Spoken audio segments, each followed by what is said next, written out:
subhanallah Kang Chan, dia memberikan beberapa masukan begini. Itu sebagai sesuatu yang bagi saya sebagai di dalam hadis Nabi yang dikatakan unsur akhoka zoliman wa mazluman. Tolong saudara kamu itu yang berbuat zolim dan juga yang dizolimi. Sahabat-sahabat nanya, kalau yang dizolimi saya bisa nolong untuk diperangi yang menzoliminya. Tapi yang berbuat zolim gimana nolongnya? Kata Rasulullah, nasehati ya. Artinya orang menasehati itu baik, bukannya jelek gitu. Iya, karena gini Ustadz, saya jujur saja gitu ya, di dalam ranah TikTok begini, kita ini haus dengan ilmu loh. Saya setiap kali Bang Juma streaming gitu ya, ada aja beliau nih ilmunya, subhanallah, Kang Chan gitu kan. Bahkan saya tuh sering tuh kemarin tuh Pak siapa, The Ruben, dia ngasih saya dalil loh, justru dalil itu bunuh dirinya sendiri. Apa itu? Bayangin Abu. Apa itu? Ya saya boleh bilang dia dalilnya bunuh diri. Kenapa saya bilang subhanallah, bismillahirrahmanirrahim, subhanallah.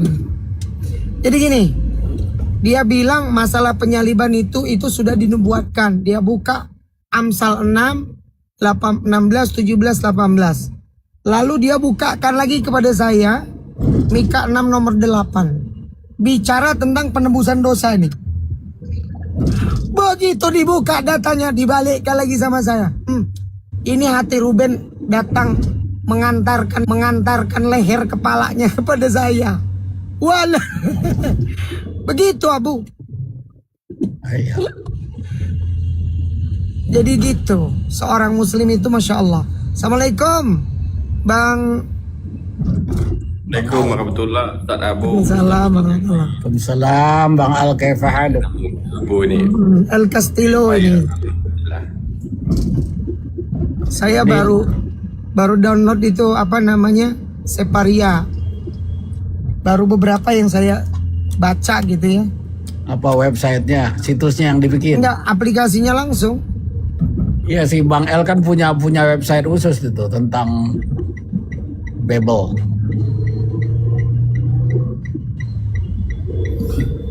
Lagi bahas apa nih Pak Ustadz? Guru unda semua bahasa Bang El itu kenapa kok kurang berani sama Oten, dibantai langsung aja. Janganlah, beda orang beda-beda gayanya Ya, Ustaz. kita beda cara Pak Ustadz. Gak bercanda deh.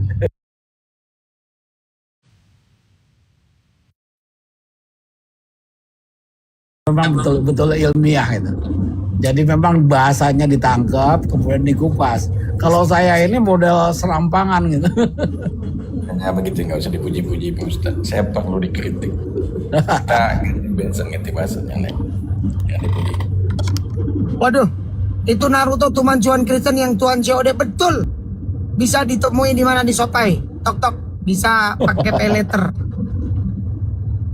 Cepet dapat 3 Tuhan loh. Ada cerita ini waktu kita dulu baru beli gereja itu. Kan ada patung-patungnya itu. Kalau salibnya jelas kita patahin, kita buang, gubrak. Karena dari kayu zaman dulu gitu. Mereka nggak butuh itu. Nah giliran patungnya ini kita takut ini. Karena kalau kita buang, ini penistaan terhadap agama. Ini di Australia loh. Kalau kita diamkan, ini malaikat nggak bisa masuk. Ini haram hukumnya.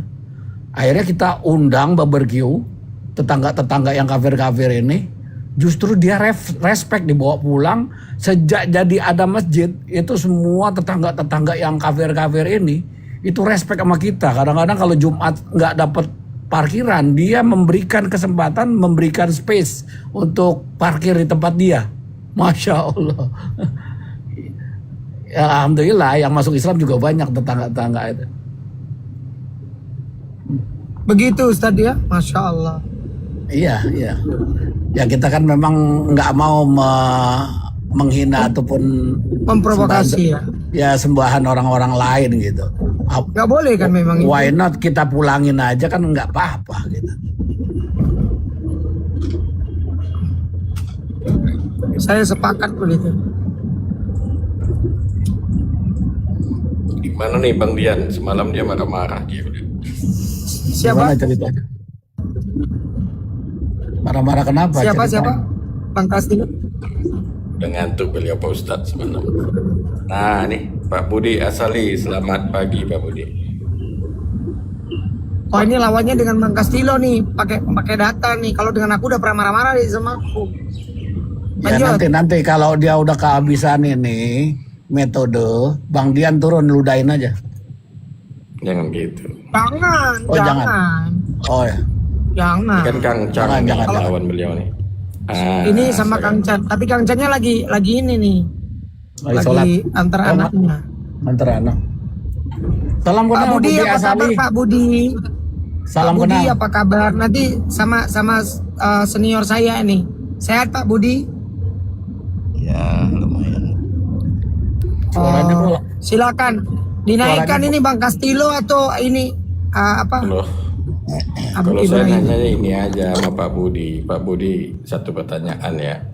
Yohanes 1:18 itu sebenarnya tertulis monogenes huios atau monogenes theos. Yang mana yang benar Pak Budi? Silakan. Ya menurut saya yang benar monogenes theos. Kan yang ada di Textus Receptus begitu ya. Terima Yang kasih. paling tua, manuskrip yang paling tua menulis seperti itu. Oke, baik-baik. Di samping itu adalah pembacaan yang lebih sukar. Jadi kalau ada perbedaan manuskrip, pembacaan yang lebih sukar itu yang lebih diterima. Iya. Merujuk kepada Papirus 66 kayak Pak Budi ya. Betul nggak Pak Budi? Karena lebih masuk akal orang yang melihat hal yang sukar, dia mengubah menjadi yang lebih gampang. Dibandingkan dia melihat hal yang gampang lalu diubah jadi sukar, itu tidak masuk akal. Makanya kalau ada pembacaan lebih sukar itu yang diterima. Ya. Berarti yang lebih ini menurut Pak Budi ya, kita agak menelakkan yang lain. Yang benar menurut Pak Budi adalah yang ada di papirus, bukan yang di Textus Receptus. Itu dulu, betul ya Pak Budi ya? Saya tidak ingat nama-namanya manuskrip atau apapun itu. Tapi saya tahu pokoknya yang paling tua itu monogenes theos. Iya betul. Nah kalau di Yohanes 7:51-52 Yohanes 8 itu bagaimana itu kira-kira dari Pak Budi? Kalau kita cek di manuskrip lebih tua nggak ada itu. Kalau ingin mengambil standar yang seperti tadi ya, bagaimana itu? Ya, aku juga menganggap itu tidak asli. Tidak ada di dalam manuskrip yang paling tua. Maksudnya itu apakah itu ya gimana? Soalnya kecil. 20 juga. Kurang jelas Pak Budi, kurang dengar saya. Markus 16 ayat 9 sampai 20 itu juga tidak ada. Iya, itu juga bukan firman Tuhan begitu ya kira-kira ya. Lalu 1 Yohanes 5 ayat 7. Iya. Berarti banyak tanda kutip ya Pak Budi ya, banyak yang disisipkan ke dalam Bible ya. Dalam arti yang tadi itu betul ya kira-kira ya. Tapi yang jadi rujukan kami itu manuskrip yang paling kuno lah. Ya kalau tidak ada autografnya ya manuskrip yang paling kuno yang paling kami rujuk lah. Iya. Oke, luar biasa Pak Budi ini jujur beliau ya mengatakan itu. Karena memang kalau awam ya tentu nggak berani ya Pak Budi ya. Tentu Ya, orang yang salam memang paham dengan itu pertemanan. yang bisa. Saya baru tahu ini, Mbak Budi. Ya, salam kenal ini, Mbak. Ya silakan Pak Bang Dian silakan. Itu memang masih menjadi perdebatan sangat hebat di dalam kalangan Kristen ya. Tapi saya sendiri tidak menerima itu. Cuma ada orang teman-teman saya yang menerima ya terserah mereka.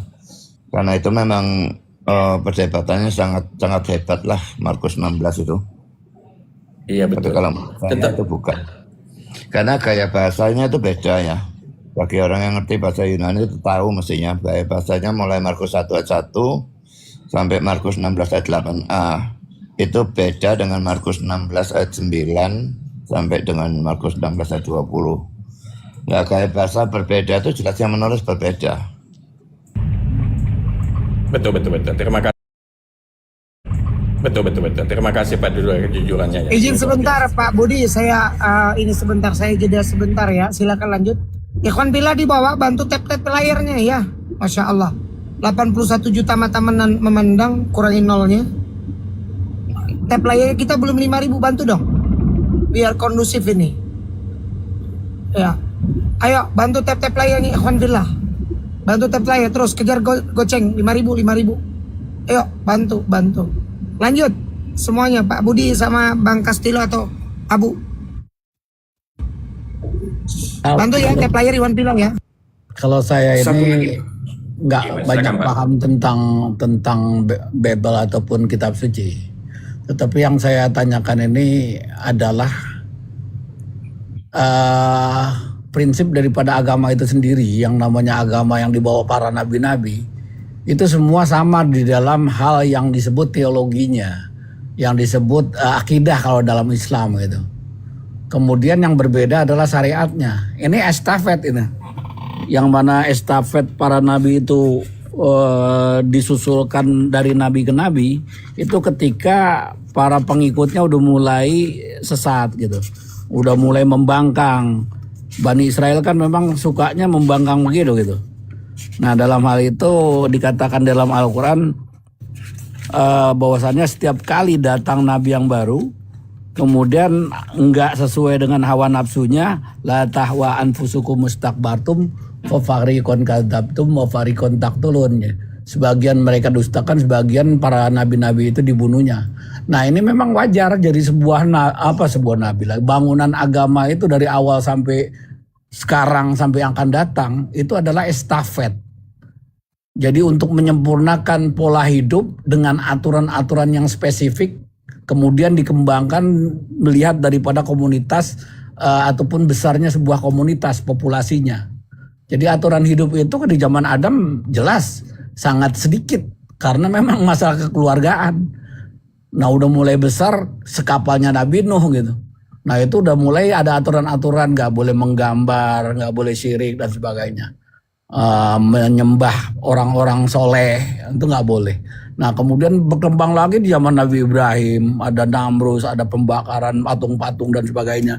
Itu mulai besar komunitasnya. Nah, saat ini Masya Allah, ini luar biasa manusia ini, berbagai-bagai macam manusia. Kita dihimpun, disuruh satu pemikiran gitu.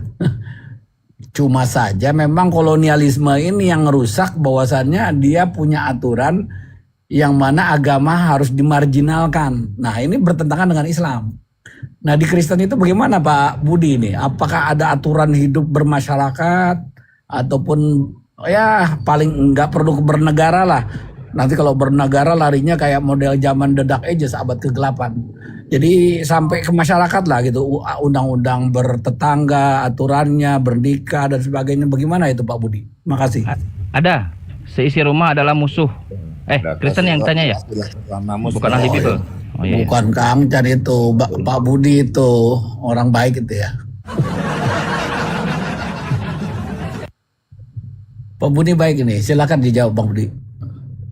Ya, kasihlah sesamamu seperti dirimu sendiri kan sudah termasuk itu kan. Pak Budi, kalau itu sering saya dengar itu nilai gitu, nggak ada bangunan yang disebut konkretnya.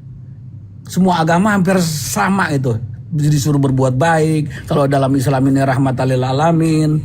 Nah itu, jadi konkretnya itu artinya gini, tata caranya, berhubungannya, bangunannya, serasa misal kayak nikah. Laki dan perempuan bertemu, itu nggak bisa langsung jadi gitu. Nah kalau di barat di Australia ini kan bisa jadi, yang penting ada tukang foto, yang kemudian ada gambarnya, nanti diajukan ke pemerintah nih orang udah nikah gitu. Nggak setuju, karena ajaran Yesus seisi rumah adalah musuhmu. Oh, Aku lain datang ya? enggak. Iya. Aku datang bukan untuk membawa damai. Itu Iya, potong itu ayat itu. Hah? Itu kamu Lanjut Pak Budi. baca semua ayatnya. Kalau dibaca lebih parah Pak Budi. Ayat 10:34. Coba dibaca. Jadi Yesus bilang, aku bukan datang membawa damai, tapi Tambah aku satu lagi. membawa pedang, 2, memisahkan anaknya dan itu pakainya. 3. Nah, jadi itu artinya kalau Lanjutkan dalam dulu. satu bangsa atau suatu suku atau suatu rumah tangga yang tadinya semuanya tidak Kristen, Lalu Yesus beritakan di sana, sebagian terima, sebagian akan menolak, sehingga terjadi perpecahan di dalam rumah itu. Yes, itu lalu ajarannya. terjadi saling membenci dan sebagainya. Yes, Iya, itu, tapi itu. ya, maksudnya Yesus datang itu kan bukan untuk perpecahannya, maksudnya mempertobatkan semua kalau bisa, tetapi orang mau. Loh, ini nih saya kasih kontras. Kalau dalam Islam, kalau misalnya ada salah seorang anggota keluarganya masuk Islam, dia tetap harus berbuat baik kepada ibunya, berbakti kepada ibunya. Hanya satu, kalau menyekutukan Allah nggak boleh. Tapi ya jalan yang Pak Budi tadi kok. Menurut ayat mana itu Islam kalau saudaranya nggak lain jadi baik? Diam dulu Kak. Iya, nanti satu. Nah, tapi yang Pak Budi tadi konfirmasi, betul menurut Yesus, seisi rumah adalah musuhmu. Kalau bahkan tadi kalau dia tidak Kristen, maka memisahkan semuanya. Saya tidak tahu standar kita ya. Bagi saya itu adalah buruk karena bayangkan Anda dipisahkan dengan darah daging Anda gitu. Izin. Pernyataan Yesus. Anda tidak diizinkan sepertinya. Begitu. Kang Cang, Itu terima kasih Pak Budi. Framing ya, kita bacakan dulu ya boleh ayat. Iya. Di framing katanya berbohong lah kita katanya, padahal Pak Paulus Udah dikonfirmasi sama Pak Budi, betul. Baca ya teman-teman ya, biar dapat edukasi. Nih, dari perikop Yesus membawa pemisahan, bagaimana mengikuti Yesus. Nah, nomor 34. Jangan kamu menyangka bahwa aku datang untuk membawa damai atas bumi. Aku datang bukan untuk membawa damai. Sabar, Sabar, tenangkan dulu burungnya, ditenangkan ya. Aku datang bukan untuk membawa damai, melainkan pedang. Pedang ya. Terus? Sebab aku datang untuk memisahkan orang dari ayahnya. 3. Anak perempuannya dari ibunya. 4. Menantu perempuan dari ibu mertuanya. Dan 5. Musuhmu orang ialah orang seisi rumahnya. 18. Tuh. Haleluya. Kan yang ingin disampaikan oleh Pak Budi itu adalah ini kalau orang masuk Kristen dan keluar Kristen. Maksudnya keluar Kristen lah gitu ya, berpisah. Ya justru di situ buruknya. Berarti ajaran kasih yang selama ini digenjarkan oleh gereja dibantah oleh Bible itu sendiri. Kalau kasih kok dipisahkan? Kasihan anak dengan bapaknya. Kan itu kan, memahami ini dipisahkan, ini kalau Kristen ini bukan Kristen. Loh, justru itu. Bahkan dalam hal keyakinan saja mereka saling bermusuhan dalam. Tolong dibaca Efesus 2 mulai ayat 11 dan seterusnya. Silakan Pak, saya dalam mobil lagi parkir. Di mana saya bantu ya. Ini kata Paulus ya, bukan kata Yesus ya. Efesus 2 ayat berapa? Efesus ayat berapa? Efesus 2 ayat yang ke-11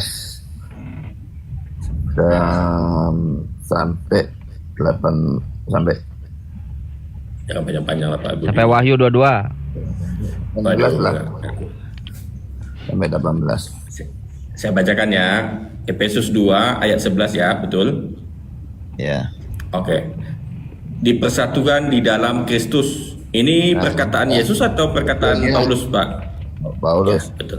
Di cucunya ini sudah dipersatukan dalam Kristus. Kalau tadi dipisahkan, nah sekarang dipersatukan. Jadi ada dua hal yang mesti sama-sama diperhitungkan, tidak bisa salah satu. Ya, saya bacakan ya.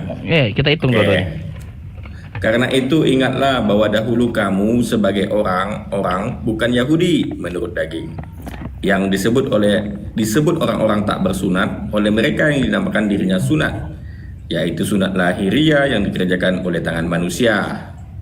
Bahwa waktu itu kamu tanpa Kristus, tidak termasuk keluarga negara Israel, dan tidak mendapat bagian dalam ketentuan-ketentuan yang dijanjikan, tanpa pengharapan dan tanpa Elohim di dalam dunia. Tetapi sekarang di dalam Kristus Yesus, kamu yang dahulu jauh sudah menjadi dekat oleh darah Kristus. Karena dialah damai sejahtera kita, yang telah mempersatukan kedua pihak dan yang telah merubuhkan tembok pemisah, yaitu perseteruan. Sebab dengan matinya sebagai manusia, ia telah membatalkan hukum Taurat dengan segala perintah dan ketentuannya untuk menciptakan keduanya menjadi satu manusia baru di dalam dirinya, dan dengan itu mengadakan damai sejahtera, dan untuk memperdamaikan keduanya di dalam satu tubuh dengan Elohim oleh salib, dan melenyapkan persatuan pada salib itu. Ia datang dan memberitakan damai sejahtera kepada kamu yang jauh dan damai sejahtera kepada mereka yang dekat, karena oleh Dia kita kedua pihak dalam satu roh beroleh jalan masuk kepada Bapa. Ya. Jadi kalau dalam zaman Yesus itu ya ada batas yang sangat keras antara orang Yahudi dan orang non-Yahudi.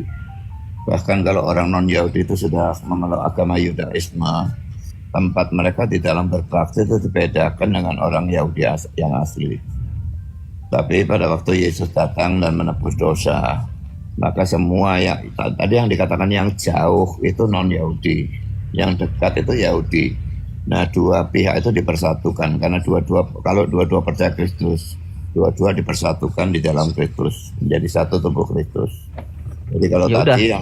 yang tadi itu memisahkan, yang ini ya jadinya mempersatukan. Oke, Pak Budi, bisa nggak Bapak di waktu yang bersamaan dengan istri Bapak cerai sekaligus nggak cerai? Nggak bisa. Nggak bisa.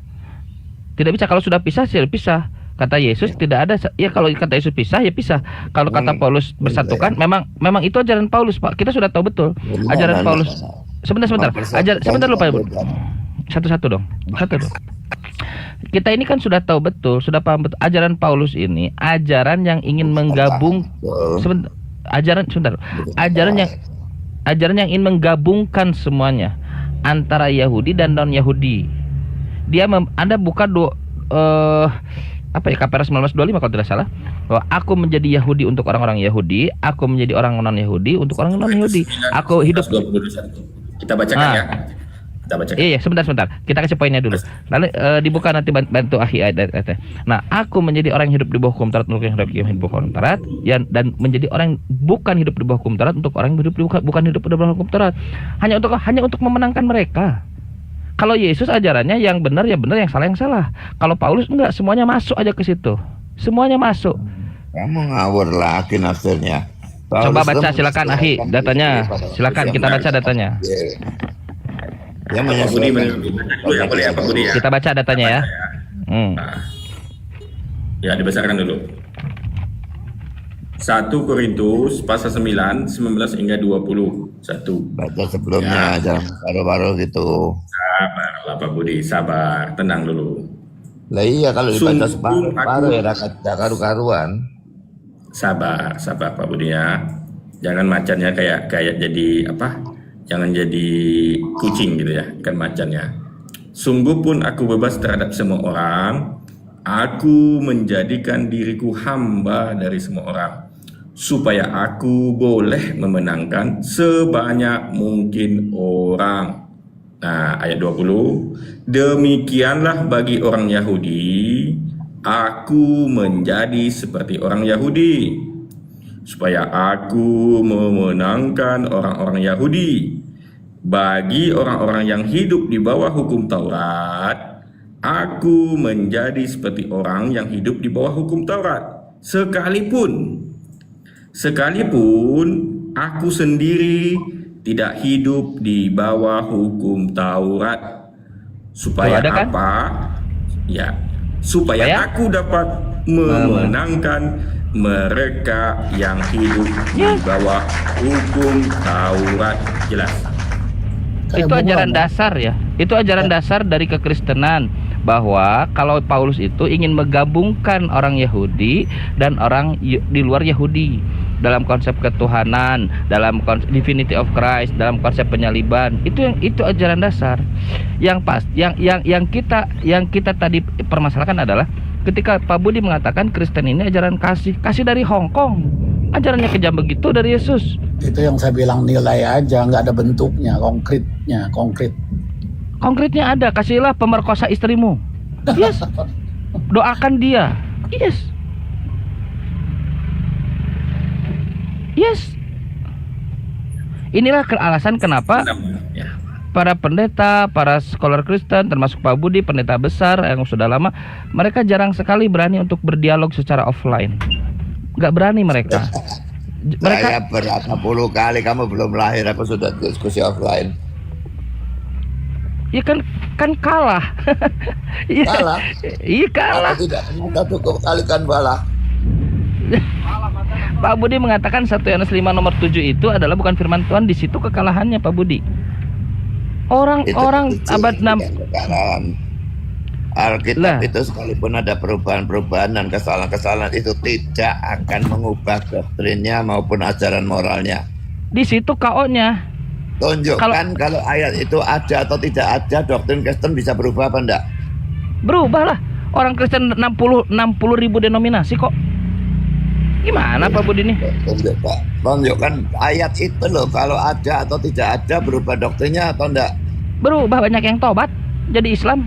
Jangankan doktrin, ajarannya juga berubah. Banyak orang-orang Kristen berubah. Bapak buka YouTube-nya Kodon Ditan, banyak orang yang mualaf, Ya, banyak dari Konditan tuh gedabru saja lah. La haula wala quwata illa Oh, billah. dia debat sama saya hancur lebur kok. Pak Budi mengatakan 1 Yohanes 5 nomor 7 itu bukan firman Tuhan. Itulah KO-nya di situ. Sedangkan abad 16 Maksudku itu begini loh ya.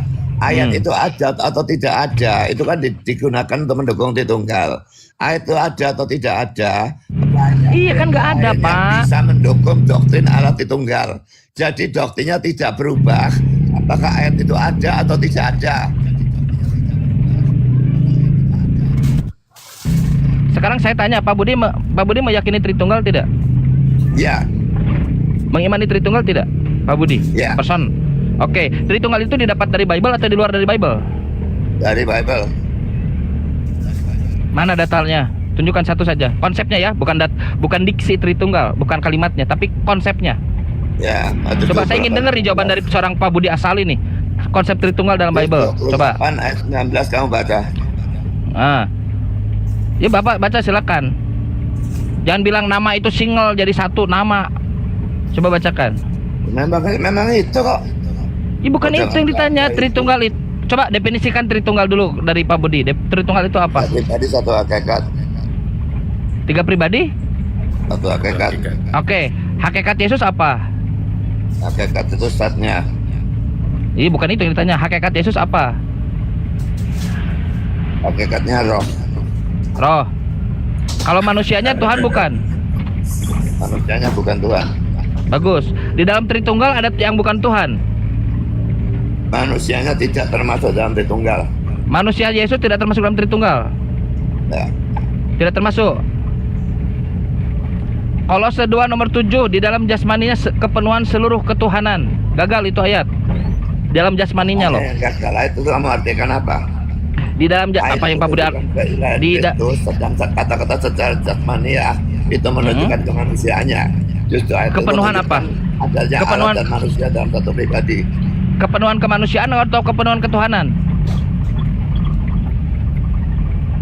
Pak Budi, jadi yang jadi korban penebus dosa itu bukan Tuhan. The God-man ya. Bukan Tuhan, manusia. The God-man, pribadi ilahi yang Bukan itu Pak Budi. Pak Budi, manusianya Yesus yang tidak termasuk dalam Tritunggal, apakah itu yang jadi korban untuk penebus dosa Kristen? bukan hanya itu. Apa? Bukan hanya itu, ada lebih dari satu hakikat yang menjadi penebus dosa Kristen. Apa aja? Kamu tuh pengertianmu tentang kristologi itu nol besar. Kalau kamu Iya, ngerti tapi Pak Budi kristologi, nol kamu kecil. tahu apa yang aku bicarakan dengan the God-man. Coba jelaskan the God-man. Yang tadi Superman tahu, God-man Nggak coba. bisa kamu ngerti sampai mati, tapi aku bisa ngerti lah. Coba lihat bagaimana Yesus mengajarkan ajarannya, apakah seperti Pak Budi? Kemarin saya lihat Edi sama siapa Romo siapa itu kafe. Kamu pahami dulu filsafat kamu. Sama-sama gobloknya dan sama-sama sesatnya. Nah, loh, kok ajaran kasih Pak Budi dengar dulu. Yang menjadi penebus orang-orang Kristen itu apakah manusianya Yesus atau bukan manusianya Yesus? Pada gini ya, sebelum sebelum dia itu berinkarnasi, dia itu pribadi anak Allah kan. Pribadi kedua dari Allah Tritunggal. Dia cuma satu pribadi, satu hakikat Allah semua ya. Lalu waktu dia menjadi manusia, dia mengambil hakikat manusia, bukan pribadi manusia. Tapi hakikat itu begitu ada langsung mendapatkan kepribadiannya dari ilahinya. Dan itu yang Bukan itu yang ditanya. Bukan. Yang saya tanya, yang mati untuk menebus dosa Kristen itu. Ya makanya aku jelaskan the God-man-nya, kamu tuh motong-motong terus. Yaudah, silakan. Aneh, panjang sekali, silakan. Jadi the God, ilahinya itu mengambil hakikat manusia. Dan hakikat manusia itu begitu ada di dalam perut Maria langsung mendapatkan kepribadiannya dari ilahinya. Itu yang aku sebut the God-man. Dan itu yang mati pada waktu dia mati di salib. Oke, jadi yang ingin Pak Budi sampaikan ada ilahi yang menjadi manusia, dan manusia ini adalah hakikatnya ilahi gitu. Hakikat ilahinya enggak, baik kecampur. Nggak ada. Ya udah, Nggak berarti bisa ada mati. ilah. Oke, ada ilahi yang menjadi manusia. Tadi kan banyak yang hujat, ngapain sih? Ya, ada Bangsat ilahi kamu. yang ada ilahi yang menjadi manusia. Kenapa marah-marah? Aku marah yang pertama di bawah, bukan di bawah. Yang di bawah jangan menghujat, hargai Pak Pendeta. Oh, kan Sabar. Yang di bawah. Bangsat anjing ya, Bu. Sabar Pak Izin Budi. semuanya, Di win aja. sebentar. Iwan Pila di bawah bantu Oh, tetap jangan, layar, tolong. nggak boleh Di-hold. menghujat. Nggak boleh menghujat ya, biarkan. Teman-teman nggak boleh biarkan. menghujat. Sambil kalian Ya, tetap jangan. layar Iwan Pila ya. Nggak boleh menghujat. Saya bisukan ya. Di dalam Islam kita Teman-teman nggak boleh. yang di bawah Ketika saya saya bisukan mengatakan ya. bahwa Tuhannya orang Kristen pakai kolor, bukan saya menghujat. Tapi memang ada. Jangan dibisukan aja. Ketika Tuhannya Kristen adalah manusia, karena kita memahaminya itu, bukan menghujat. Dan teman-teman Kristen ada waktu buat meluruskan itu semua. Balik lagi ya. Kita fokus kita dialog aja, kita dialog. Nah, kita dialog. Pak Budi. Ya. Yang ingin Pak Budi sampaikan God-man itu adalah ada ilahi yang menjadi manusia. Tok, sampai situ. Betul nggak? Menjadi itu kamu artikan apa? Menjadi itu kalau incarnate itu artinya berubah dari satu kenyataan yang lain ke kenyataan yang lainnya. Nah, itu salah. Apa tuh? Menjadi itu dia ketambahan hakikat manusia. Tapi Oh, ilahinya ketambahan. itu Oke. sama sekali. Oke, jadi ketambahan manusia. Kayak kemasukan lah. Oke, nggak apa-apa. Kita ini aja abstraksikan aja, nggak apa-apa. Jadi Yesus ini adalah ilahi yang ketambahan manusia. Ya. Oke. Yang menjadi penebus dosa Kristen itu ilahinya atau tambahannya itu? God-man-nya, pribadinya. Tambahannya. Manusianya. Bukan manusianya, bukan ilahinya, pribadinya. Pribadi Tuhan atau pribadi manusia? Pribadi ilahi. Jadi yang mati itu ilahi. Pribadinya. Bisa nggak pribadi ilahi mati? Hakikat ilahi itu tidak bisa mati. Karena itu dia mesti menjadi manusia supaya bisa mati. Pak Budi fokus. Yang mati ini pribadi ilahi atau pribadi manusia? Ya fokus. Yang mati ini pribadi ilahi atau pribadi manusia? Tidak ada pribadi manusia. Kalau dua pribadi itu namanya Nestorianisme dan sesat. Bagus. Jadi yang mati siapa? Pribadi ilahinya besar dalam kemanusiaannya. Yang mati pribadi ilahinya. Pribadi ilahinya dalam kemanusiaannya, jangan dipotong. Pribadi ilahinya dalam manusianya. Dalam kemanusiaannya. Oke, pribadi ilahi yang dalam kemanusiaan ini Tuhan atau bukan Itu Tuhan? yang disebut the God-man itu. The God-man ini Tuhan atau bukan Tuhan? Bukan hakikat ilahi ya pokoknya ya. Apa yang Bapak diomongkan nih? Ya, Nggak ada makanya yang- kamu aku sudah bilang kan. Tidak. Apa? Udah saya ambil definisinya, Bapak yang lari-lariin sendiri. Bapak ngarang sendiri ya? Sampai mati nggak bisa ngerti kristologi nggak. Loh, itu bukan kristologi, itu tolol namanya. Bapak, saya sudah pakai definisi Bapak. Mana sih ini?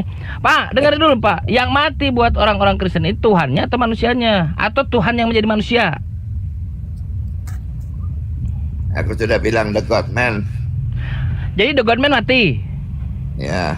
Nah, Kalau oke, the God Man mati. Bisa the God Man mati. Bisa. Oke. Di mana Yesus pernah mengajarkan dirinya adalah the God Man?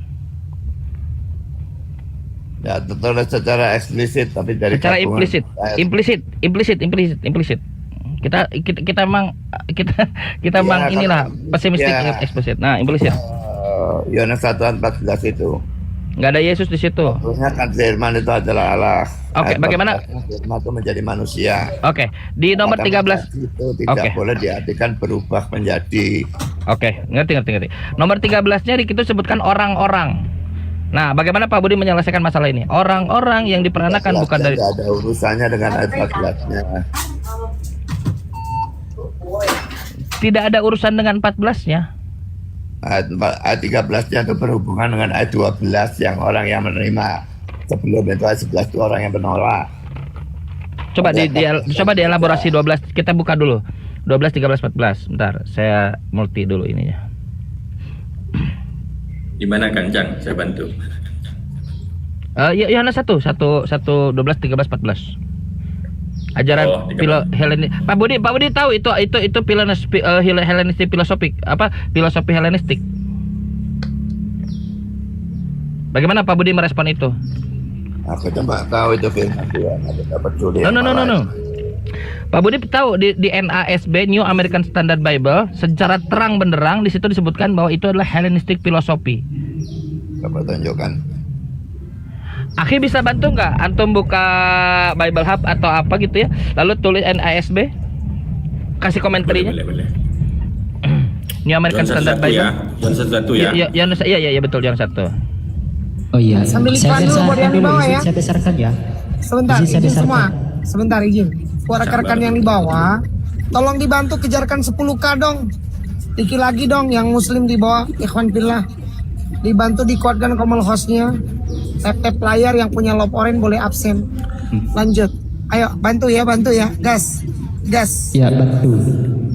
Sedikit teman-teman di bawah maupun Islam itu atau Kristen, tolong jangan typing yang aneh-aneh ya teman-teman, biar kita siap, kita fokus untuk berdiskusi di atas, karena Pak Budi Asadi udah mulai gak fokus ketika membaca typing yang aneh-aneh.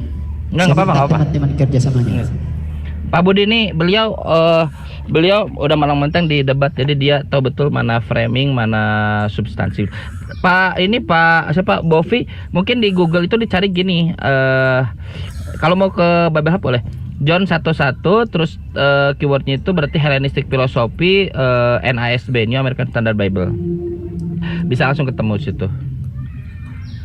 Cuman agak heran juga sekelas Pak Budi yang tadi gembar-gembor dia mengajukan yang paling tua gitu ya. Kalau dia lebih tidak teratur, artinya dia terima. Tadi kan dia tidak tahu kalau John 1:1 itu Hellenistic Philosophy, kan aneh sekali. Tapi nggak apa-apa, kita kasih ilmunya. Ada akhi?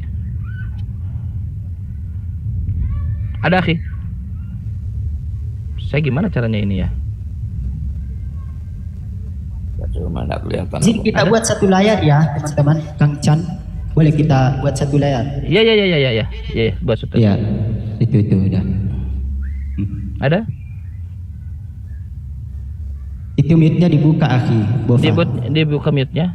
Sorry, ada banyak komentari yang mana? Ada banyak. Bukan itu. Ke atas dulu, coba ke atas. Ke atas, ambil paralel. Nah. Terus ke bawah NASB ada nggak? New American Standard Bible? Ada biasanya. NSB yang mana? Ada banyak. Nah, itu tuh New Yang ini American ya? Standard Bible. Itu coba klik dulu. Atau nanti NSB. Lalu ke bawah ke commentary, coba lihat commentary. Ada commentary nggak ke bawah? Ke atas sedikit. Ya. Ke atas. New American. Ke bawah. Terus itu kan ayatnya tuh. Ke bawah, terus ke bawah. Terus nomor berapa itu? Sampai nomor 51 kan ayatnya kan, ke bawah. Terus turun lagi, turun. Kayak gini aja diskusi dulu biar saya cari, nggak apa-apa. Nanti saya Ya udah. Saya pernah baca Oke, itu. kita lanjut lagi. Oke, Lanjut. nanti Saya dicari ya. carikan ya. Oke, cari. Lanjut Ya. aja ya. Kalau saya depan komputer ada sebetulnya. Oke lah. Jadi begini teman-teman sekalian. Oke, kita Pak Budi jujur dulu. Tahu nggak ada isu kalau Yohanes 1 nomor 1 sampai nomor 1 itu adalah Hellenistic Philosophy? Apa yang dimaksud Hellenistik filosofi itu? Hellenistic philosophy itu adalah dia ajaran dari ajaran Helenistisme, bahkan masuk ke dalam himnenya Platonis, pagan maksudnya. Enggak, aku tidak percaya itu. Belum pernah dengar itu, Pak Budi? Mungkin pernah, tapi aku tidak pernah percaya. Kenapa alasannya tidak percaya? Karena itu firman Tuhan. Tahu dari mana itu firman Tuhan? Ya, aku percaya itu firman Tuhan. Saya tahu, kepercayaannya tahu, tapi tahu dari mana itu firman Tuhan? Aku Kan tidak bukan karena saya percaya sesuatu terus jadi dalil gitu. Kan tahu dari mana kita tahu kita percaya itu? aku. Siapa? Tuhan memberitahu aku. Tuhan memberitahu Pak Budi. Ya. Tuhan, gimana caranya Tuhan memberitahu Pak Budi? Gimana caranya Tuhan memberitahu Pak Budi? Pasti tentang kelahiran baru apa enggak? Kelahiran pembaptisan. Enggak, kelahiran baru. Regeneration di dalam bahasa Inggrisnya. Coba terangkan kepada kita. Lan sambungkan Tuhan memberitahu Pak Budi. Pada waktu orang belum percaya sama sekali kepada Kristus, orang itu mati secara rohani. Ya seperti kamu begini mati secara rohani. Dan orang yang mati secara... Saya mati rohani saya. Iyalah. Kamu enggak percaya Kristus kan? Pak Budi, populasi dunia ini 789 miliar. Kristen cuma 2 miliar. Jadi 5 miliar atau 6 miliar itu mereka mati rohani semua. Tambah lagi Kristen 90%. Enggak ada, Kristen 2 miliar. Tambah maksud saya anak 7 miliar itu tambah lagi Kristen yang 90% itu Kristen KTP semua. Mereka mati rohani semua? Ya. Oh, iya. Lanjut lagi Pak Budi. Terus Nah, apa Pak? Ini kan kepercayaan, Yang ingin kita lihat adalah dari mana sumber kepercayaan ini, yang ingin kita objektif dari diskusi ini kan? Kamu baca Efesus 2:1. Iya, saya nggak depan ini. Mungkin saya bantu teman-teman sekalian. So jadi yang disampaikan Pak Budi mati kelahiran, regeneration, rebirth lah, regeneration atau rebirth? Ya sama saja lah. Sama aja. Oke. Jadi kelahiran kembali itu adalah Efesus orang nggak 2, percaya, 1 ya. orang nggak percaya Yesus, dia mati rohani. Lalu orang percaya Yesus hidup rohani, lahir, begitu kan? Enggak. Orang nggak percaya Yesus mati rohani. Setelah itu dia percaya Yesus, lahir kembali, jadi hidup maksudnya, gitu kan? Gimana dong? Makanya bentar. Ya, aku bacakan ayatnya ya. Sebentar Pak Budi, tolong semangat dikit lah, jangan kayaknya ngomongnya males-males. Beliau memang begini dia. Beliau kalau udah di ring, kalau sudah di ring tinju, jagonya kita kalah sama beliau. Kamu dahulu sudah mati karena pelanggaran dan dosa-dosamu. Ya betul. Nah, dikatakan mati karena pelanggaran, bukan mati secara jasmani. Oh iya. Lalu apa, tunjukkan lagi 1 Korintus 2:14. Oke, ngerti. Oke. 1 Korintus 2:14. Tetapi manusia duniawi ini orang yang tidak percaya ya, tidak menerima apa yang berasal dari Roh Allah. Karena hal itu baginya adalah suatu kebodohan dan dia tidak dapat memahaminya, sebab hal itu hanya dapat dinilai secara rohani. Oke. Ada nggak nilai-nilai? Ngerti. Oh ya lanjut Pak Budi, lanjut. Orang tidak percaya yang belum dilahirkan diinjili, mereka akan anggap itu sebagai suatu kebodohan. Makanya kamu juga anggap orang Kristen itu goblok, percaya sama Nggak ada yang jadi Tuhan dan nggak ada saya ngomong gitu, jangan fitnah. Saya nggak bilang orang Kristen goblok, saya bilang orang Kristen bodoh menurut Paulus. Pak Budi, apa bedanya? beda lah. Oh dasar. Pak Budi, ada nggak nilai-nilai itu diajarkan oleh Yesus? Kan itu Paulus tuh, Efesus Paulus, 2 Korintus Paulus. Ada nggak nilai-nilai seperti itu? Kita bisa confirm dari Yesus. Tuhan. Jadi aku nggak mau dibatasi pada kata-kata Yesus. Loh, mana Pak Budi? Jadi gini ya, orang yang mati rohani No, bukan itu. Jangan salah ngerti, jangan salah ngerti. Pak Budi, sebentar, jangan salah ngerti. Saya tidak membatasi dari Pak Budi. Ada nggak? Ada nggak nilai-nilai itu diajarkan juga oleh Yesus? Aku tidak mau dibatasi dengan kata-kata Yesus saja. Karena aku percaya Bukan. seluruh Alkitab, bukan cuma kata-kata Yesus. Saya tidak ingin batasi. Pak Budi, ada nggak nilai-nilai itu diajarkan juga oleh Yesus? Ada nggak? Kalau nggak ada nggak apa-apa. Kalau ada. Kalau nggak ada nggak ada apa-apa. Nggak tahu, aku nggak ingat. Yang aku ingat ya ayat ini. Good. Berarti ajaran Kristen yang direpresentasikan oleh Pak Budi ajaran Paulus, bukan ajaran Yesus. Ajaran Paulus tunjukkan bedanya dengan ajaran Yesus di mana? Efesus pasal 2 nomor 15. Matius pasal 5 nomor 20. Uang itu tak. Itu hukum seremonial, bukan hukum moral. Mana di situ hukum seremonial? Segala ketetapan. Konteksnya. Tuh, Hellenistic philosophy. Pak Budi, tuh. The original Greek, my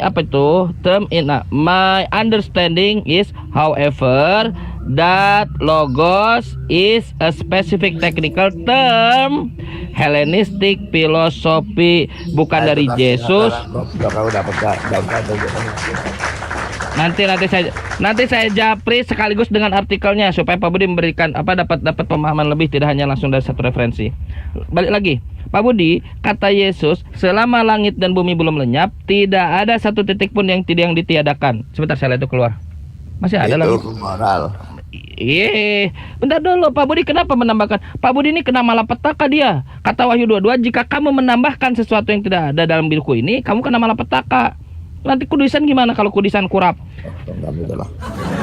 Loh, baca Wahyu 22. Tapi kata Paulus, Pak Budi, Efesus 2 nomor 15, dengan matinya Kristus sebagai manusia telah membatalkan segala. Nggak ada seremonial di situ. Kenapa Pak Budi menambahkan sesuatu yang tidak ada? Aku tanya sama kamu ya. Jawab pertanyaanku ya. Ya. Kalau kamu nasirkan kitabmu, kamu tabrak-tabrakan ayat apa enggak? Tidak boleh, ada metodenya. Ya makanya enggak boleh. Ya sekarang, Nah, kalau ya kamu makanya Pak Budi.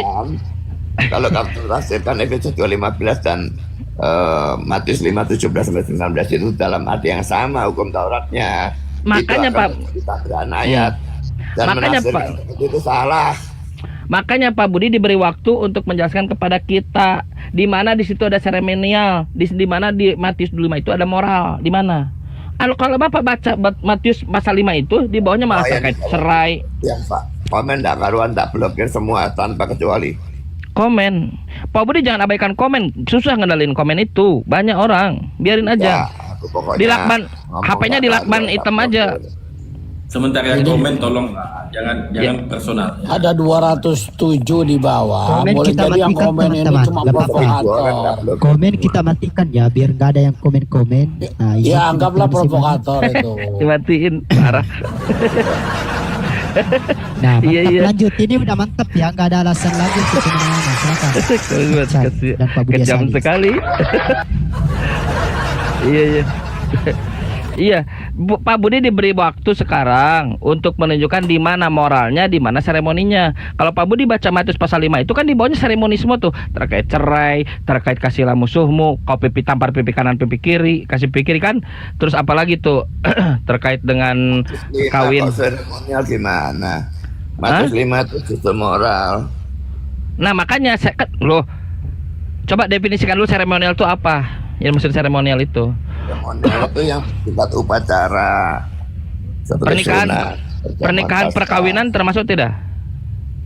perkawinan perceraian. Enggak, itu moral itu. Jadi seremonial itu apa?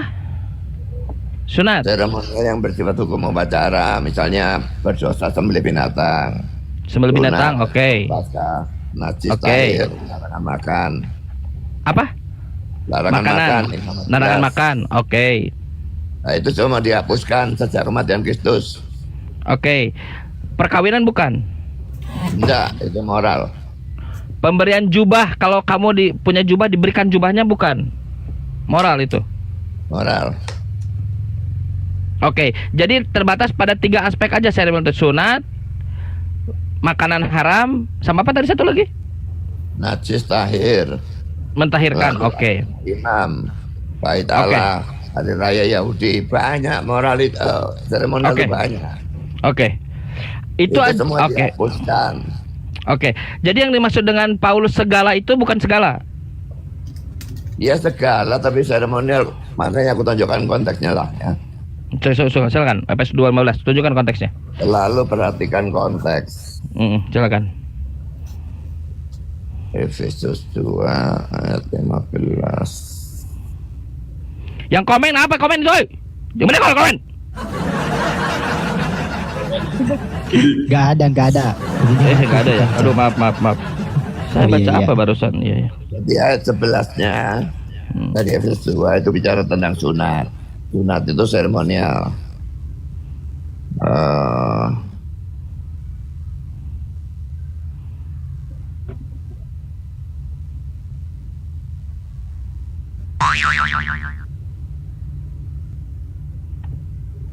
Komennya yang bagus-bagus lah teman-teman. Dan keduanya menyiapkan persetujuan bersalib itu. Iya, Lalu- apa saya dapat. Intinya Yahudi. Ini juga pembatasannya itu seremonial. Jadi ya itu saja kelihatannya ya. Tapi Oke, kalau oke. di dalam hadis pasal 5 itu kalau kamu baca terus ayat 20, 21 sampai 48 itu semuanya moral. Oke. Kalau menghukum mati anak-anak yang mengutuki ayah dan ibunya itu seremonial atau moral? Itu sivil, undang-undang. Kalau ada hukumannya itu undang-undang. Ya tahu. Tapi apakah itu seremonial atau moral? Loh, enggak, termasuk dua-dua. Ya, undang-undang itu yang ketiga. Jadi ada moral, ada sivil, ada seremonial. Oke, yang Jadi dibatalkan yang mana? Selamanya itu dan di mana-mana itu hanya moral. Ya, yang dibatalkan yang mana? Itu undang-undangnya hanya berlaku untuk mereka pada zaman itu. Bahkan Yang pada dibatalkan zaman yang- itu tidak berlaku. Ya, Apa? pertanyaan sama. Yang dibatalkan yang mana? Yang seremonial dibatalkan. Yang seremonial moral itu, yang sipil itu, undang-undang itu tergantung pemerintah yang berkuasa. Oke. Jadi Sejak pada zaman kapan? Kristus, pada waktu mereka dijajah Romawi, yang Baik. berlaku undang-undang Romawi bukan undang-undang mereka. Baik. Sejak kapan sunat jadi ya. Dan sebagainya itu tidak boleh. Baik. Sejak kapan sunat ditujukan bukan untuk orang Yahudi? Sunat. Kan itu seremonial. Sehingga harus Paulus batalkan. Sejak kapan sunat ditujukan bukan untuk orang Yahudi sehingga dia harus dibatalkan? Sunat ditujukan pada non Yahudi. Siapa bilang ditujukan non Yahudi? Sorry, keturunan Abraham. Sunat memang untuk keturunan Abraham, tidak pernah untuk non Yahudi. Ya makanya kenapa harus dibatalkan? Kalau dia bukan untuk keturunan, kalau dia bukan untuk Untuk Yahudi pun dibatalkan. Yang dibatalkan itu untuk Yahudinya. Larangan makan itu kan juga untuk non Yahudi. Untuk Yahudi kan. iya ngerti. Itu juga dibatalkan. Kerja kematian itu boleh semua sudah. Mau enggak sunat, mau sunat sesukanya. Iya. Ini Pak Budi, coba Pak Budi jelaskan dulu ya, saya bacakan ya. Efesus 2:15 di sini dikatakan ya. Kita baca dulu. Nih. Ten ekran ente sarki autu ton nomon ton entolon. Entolon di sini Pak Budi, Kamanben ini jamak nih Pak Budi. Perintah-perintah bukan seremonial, nggak ada di sini tertulis seremonial Pak Budi. Entolon ini. Emang ngarang-ngarang. Menurut Pak Budi, apakah entolen di sini, entolon ini singular? Apakah ini plural atau singular? Coba. Tidak ada hubungannya plural. Tahu aku gimana pokoknya. Plural Pak, penting jamak, seremonial. perintah-perintahnya gitu. Jadi semua di sini tidak ada yang dinamakan spesifik. Itu ya. Silakan Bapak bantah saja dalam itu Yunani. mengatakan perintah-perintahnya itu lalu mengatakan semua termasuk seremonial di mana, termasuk moral di mana. Oh, gini, maksud Pak Budi itu gini. Maksud Pak Budi gini. Pak Budi mempunyai metode untuk menafsirkan Bible agar tidak bertentangan sehingga memunculkan konsep baru gitu. Supaya tidak bertentangan dengan Matius 5 ajaran Yesus. Semua penafsir dan semua orang Kristen yang waras otaknya selalu dalam menafsir itu melihat semua ayat dalam Alkitab yang ada hubungannya, lalu menafsirkan bersama-sama supaya tidak ada tabrakan antara ayat. Oke. Itu ada tabrakan Oke. antara ayat. Itu Menarik penafsiran ini. sudah pasti salah. Bagus. Sekarang jadi yang ini teman-teman supaya kita mengerti apa yang ada di kepala Pak Budi ya. Jadi yang dilakukan Pak Budi tahu betul bahwa ajaran Yesus itu tidak sama dengan ajaran Paulus. Pak Budi jangan stop dulu saya. Nah, tahu betul. Makanya dia tidak mau membatasi kepada Yesus. Itu alasan dia. Tapi nggak apa-apa sebagai excuse yang Kamu tunjukkan loh. Ayo tunjukkan Paulus ajarannya beda apa dengan Yesus. tadi Matius pasal 5 bahwa kata Yesus tidak ada satupun dari Aku titik sudah hukum Taurat. jawab itu kok. Iya, Pak Budi tidak menunjukkan bahwa ada Paulus itu mengikuti ajaran Yesus. Kata Yesus tidak ada satupun yang ditiadakan. Kata Paulus membatalkan segalanya. Itu moral yang satu seremonial bertentangannya di mana? Segalanya, kata Paulus. Yang bertentangan bukan Yesus dengan Paulus lagi, Pak Budi dengan Paulus. Seremonial. Pak Budi, tertulis di situ segalanya atau hanya seremonial? Makanya harus ditafsirkan itu supaya tidak ada tabrakan antara ayat. Itu yang Paulus katakan Pak Budi ini orang yang sombong. Gak boleh. Coba Akhi, coba Boy dibantu 1 Korintus 4 nomor 6 nomor 10 ya. Coba lihat 1 Korintus 4 nomor 6 nomor 10. 1 Korintus 4 nomor 6. Kita lihat ajaran Paulus ya. Iwan Coba Pina lihat. di bawah, Buka. bantu tap layar, kejar 20 Segalanya, ya. benar. Ayo.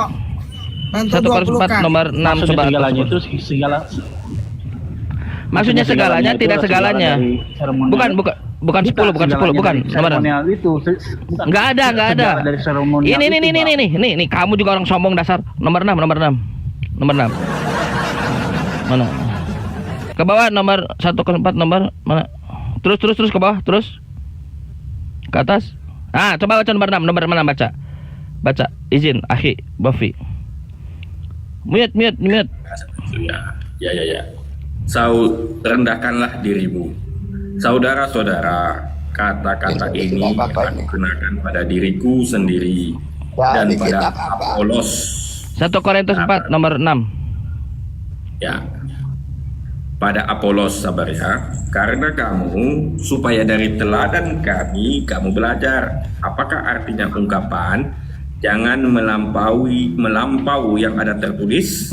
Supaya Supaya jangan ada di antara kamu yang menyombongkan diri dengan jalan mengutamakan yang satu daripada yang lain. itu yang Pak Budi lakukan dan saudara Popey. Bapak menambahkan yang tidak tertulis di situ. Kenapa? Karena Bapak sedang menyombongkan ajaran Bapak. Itu ajaran Lihat Paulus. konteksnya dong, lihat konteksnya dong. Itu saya lihat Dari ayat itu, konteksnya. lihat konteksnya. Enggak dari ayat yang tadi dong. Itu konteksnya tadi sudah dibaca kok. Jangan merendahkan diri. Kalian ini harus merendahkan diri. Kalau tertulisnya begitu, tertulis begitu. Jangan melampaui yang tertulis. Apalagi menambah-nambah. Dapat malapetaka, dapat kudis, dapat kurap. Aneh bapak-bapak nih. Bapak-bapak nih sudah bertentangan dengan Yesus, terus tidak mau ketemu Yesus. Kalian yang menambah-nambahkan dan mengurangi. Katakannya Yesus tidak disalib, padahal disalib. Kamu yang mengurangi. Mana ada Yesus disalib dalam Bible? Disalib, kamu bilang tidak disalib. Kamu yang mengurangi. Bukan saya yang bilang, Markus, Matius, Lukas, Oh, Yohanes, iya, Yesus nggak tertulis. disalib. Ya. Enak aja. Baru balik Lausian kemarin. Solang generasi. Yesus disalib, tapi kamu nyambung. mengatakan tidak disalib. Kamu Lihat, dia tidak menghargai Pak Budi Asali. Lihat dari tadi kita menghargai beliau. Lihat orang Kristen sendiri yang menghargai Pak Budi Asali. Lihat. bisa bantu Pak Budi. Anda mau bantu Pak Budi? Anda nih nggak ada apa-apanya. Pak Budi sudah berdebat sejak Pak Budi ini sudah berdebat sejak kamu masih jadi air. Mas Solang bener. Nah, Anda lihat tuh YouTube, Facebook apa namanya ya? Itu YouTube kamera apa namanya? Injil, enak aja Injil. Sibuk sendiri. Pak Budi nih dia sudah malang dialog dan Pak Donitan mau. Pak Peri takut. Anda lihat ada YouTube-nya. Pak Budi bonyok oleh Kodonditan. Berani dia datang. La haula wala quwata illa billah. 3 ayat 31. Apa Jika lagi nih? demikian, adakah kami membatalkan hukum Taurat karena iman? Sama sekali tidak. Justru kami apa? Menggenapinya. Itu kata Paulus. Jadi Paulus Memang bukan karena iman, memang bukan karena iman, karena ingin memenangkan mereka. Kan tadi sudah dibaca, bukan karena iman, karena ingin memenangkan mereka. apa yang Menjadi diajarkan yang oleh Paulus tidak bertentangan dengan ajaran Yesus. Itu Pak Budi bilang, memang betul itu. Tapi kamu mau memelesetkan, brother. Oke, menurut Yesus Tuhan bumi itu siapa? Diam. Kenapa sudah lagi bertanya tentang ketuhanan? Itu Karena Anda mengganggu diskusi. Saya jawab Karena Anda mengganggu dialog saya dengan Pak Budi. Dasar. Berani dulu berdebat offline. Pak Budi asal ini, beliau pendeta, beliau senior dari Kristen. Sejak kau masih jadi AR, Pak Budi udah berdebat. Dasar. Tapi itu betul yang disampaikan Pak Budi. Yang membedakan antara ajaran Yesus dengan ajaran Paulus itu, Paulus ingin merangkum semuanya. Bagi Paulus, orang Yahudi itu dia hambatan. Bagi Paulus, orang non Yahudi itu adalah dia orang yang punya hikmat itu, orang Kristen itu bodoh, kata orang-orang non Yahudi. Jadi Kristen ini dia in between di antara keduanya gitu. Makanya Pak Budi tidak mau kan masuk ke ajaran Yesus karena memang Kristen bukan dari ajaran Yesus. Dasar nenek lu kiper. Jadi kita dapat ilmu baru, Paulus adalah penemu ajaran Kristen dan itu bukan ajaran Yesus. Betul Pak Budi ya?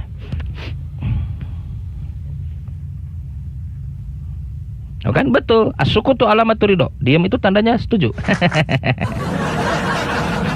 Kayak orang nikah aja. Betul. Makanya Pak Budi kan gak berani dialog offline kan. Dulu Pak Budi naik di komalnya lupa baru siapa tuh HP Jabo. Kau berani Kang Chan, dasar berani offline sama saya. Di mana? Jakarta? Enggak, Surabaya? Enggak, Jakarta. Jakarta Surabaya. Oke. Buat surat di Surabaya. Nggak mau. Gimana ceritanya? Sekarang saya challenge. Saya tetap salut sama Pak Budi. Iya betul. Nggak ada hujatan apa. Surabaya. Boleh. Kamu undang dan kamu yang adakan ya. Tidak ada akomodasi Pak Budi.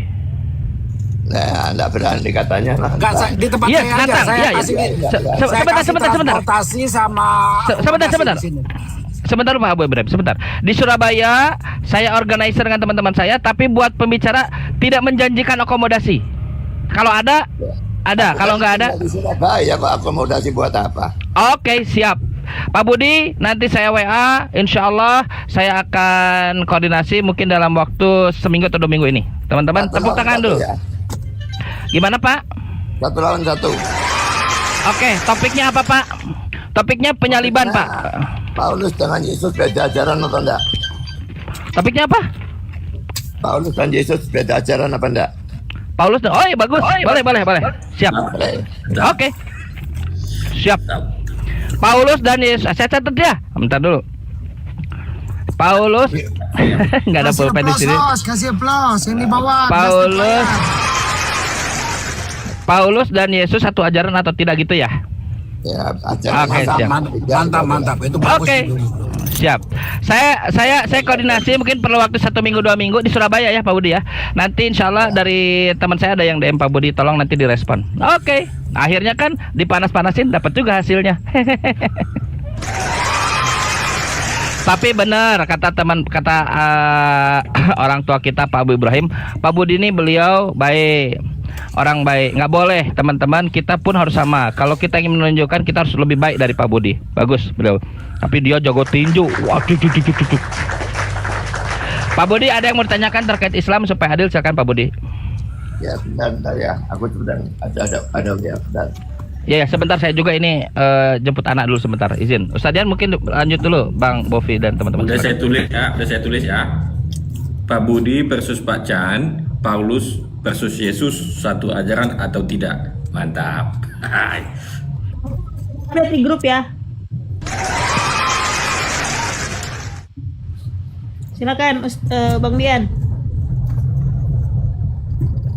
Ya silakan Pak Dian atau Pak ini. Bang Bavi silakan. Tadi Bella udah jawab Pak Budi, dia jujur sekali tadi ya. Abah, ayo siapa boleh silakan Bang Bavi silakan. Nah, Pak Budi masih kuat atau gimana? Karena saya kasihan juga lihat Pak Budi kadang ini. Gimana Pak Budi? Nah, enggak, aku diajak keluar makan. Aku mandek dulu ya. Oh, oke. Udah orang keluarin. Baru di WA soalnya. Iya. Pak Budi, tolong dibalas ya. Saya follow itu. Ya. Ganti pakaian dulu. Dia lagi sibuk. Aku turun dulu ya. Ya Pak Budi, makasih banyak Pak Budi, hati-hati ya. Ya, hati-hati. Ya. Pelan-pelan turunnya. Kaki kanan Ini dulu. ada pasien baru Bang Bafi. Eksun, silakan Eksun. Ya, Eksun, selamat. Kalian tidak berani Selamat. Muhammad ya. Apa sih orang ini? Kalau Selamat Paulus sore. dengan Yesus, ya, kalian nggak ngerti. Kalau Paulus dengan Yesus, Muhammad, gitu loh. Ah, gimana sih? Ya betul. Udahlah, saya Anda protes sama Kita Pak punya Budi usul lah. ya. Bagaimana Orang Pak yang Budi yang usul diskusikan kan. Muhammad versus Paulus. Baru itu top. Sebetulnya itu yang top. Bagus itu. Bagus. Kalau saya sih. Muhammad versus Paulus. Beda. Muhammad versus Sebetulnya itu yang bagus. Paulus. Ganti budaya. Datanya Iya, mana? bagus itu. 12-16. Paulus menembus kalian. Cumanya kalau kita bisa bicara tentang Muhammad, hujan, Sabar kau. lalu tangkap. Dengar sebentar. Yang mengusulkan tema ini adalah pembicara. Anda itu siapa? Nih, saya Gitu. bacakan ya. Coba Anda dengar. Tapi kalau ya. saya Sabar lebih dulu. lebih top kalau Terjemahkan ini. Sabar, ganti siapa itu lah. Paulus? Ini. Topiknya Dengar. diganti. 2 Korintus 12:16 NIV ya. Meskipun demikian, kata Pak Paulus, aku tidak menjadi beban bagimu. Namun, aku yang licik ini telah menyebabmu dengan tipu daya. Ini Pak Paulus mengatakannya. Ya, justru itu kita Jadi adu. yang licik Siapa di sini, yang benar, siapa yang benar, licik Muhammad adalah atau Pak Paulus di 2 Korintus 12:16. Kalau kita bandingkan, saya bisa juga tunjukkan bahwa Muhammad mengutip surat Paulus. Di mana? Ya nggak ada bandingan lah Muhammad susah lah. Tanya aja Ini, Michael lihat Hart ya. itu.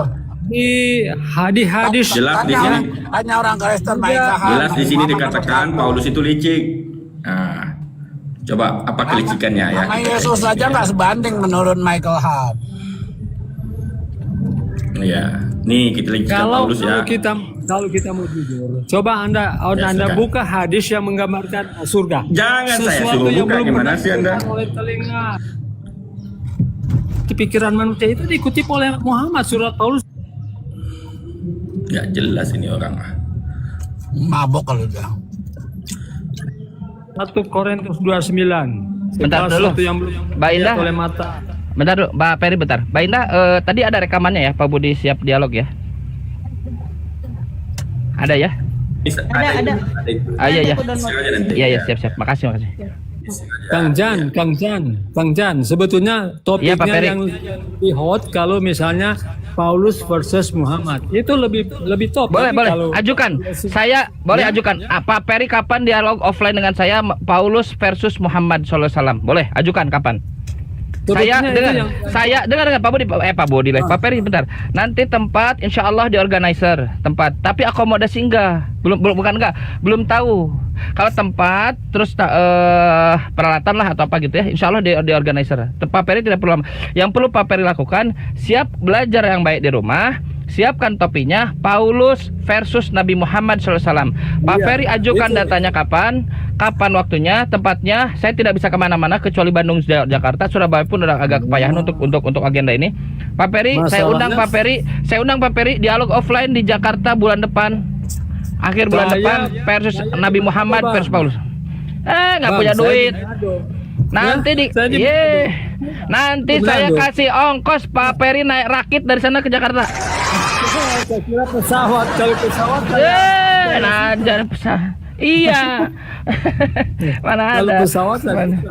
Kalau Pak Peri itu Atau sudah paling tidak terkenal. kapal Enggak. laut. Kalau Pak Peri Kapal terkenal laut. pendeta besar seperti Pak Budi aja nggak mau komedi. Nah, Pak Peri dia komedi. Tapi Pak Peri siapa yang mau debat Kang Chan? Pak Peri yang mana ya?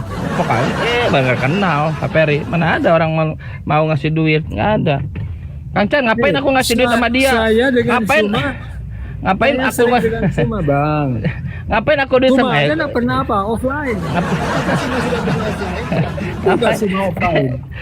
Bang, Offline. karena Bang Juma kasihan. Orang gini mau offline sama aku, kasihan sekali. lebih baik aku ngecor jalan daripada Maperi. Nggak ada, kasihan, lebih kau belajar aja dulu. Di online aja Anda apa? Anda sering lari, sering apa? Cocok mogi. Orang saya memang betul. Satu hal yang Cuma suka, cocok iya, mogi. memang betul. Satu hal yang memang saya sering lari adalah dari orang gila. Memang. Yang diberikan kitab itu yang gila, bro. Yang diberikan kitab itu yang gila. Baca. Kang jadi ini marah gitu? nggak bisa dihadapi dengan Yang Anda. kepadanya diberikan Kalau kitab Anda itu yang gila. levelnya Pak Purnomo berbuat baik. Yang diberikan kitab itu apa? Orangnya apa? Orangnya itu gila. Itu baca Quranmu. Itu sering Lady Edista tampilkan. Iya. Dan alhamdulillah Allah mengatakan wa ma sahibukum bimajnun. Nabi Muhammad bukan orang gila. Tapi kalau Anda buka Markus 3 nomor 21, Yesus tidak waras oleh kaum keluarganya. Sudah tambah itu, sudah tidak waras. Ya teksnya begitu kok. Waras nggak mungkin membangkitkan orang mati. Itu pikiranmu. Siapa? Tapi itu pikir yang mengatakan itu. Kalau orang waras nggak mungkin. Buka Markus 3:21. Lu nggak mungkin orang gila mau mesembuhkan orang lumpuh, nggak mungkin. Yang nggak waras yang ngatakan. Lalu kenapa Bible mengatakan Yesus tidak waras? Itu persangkaan.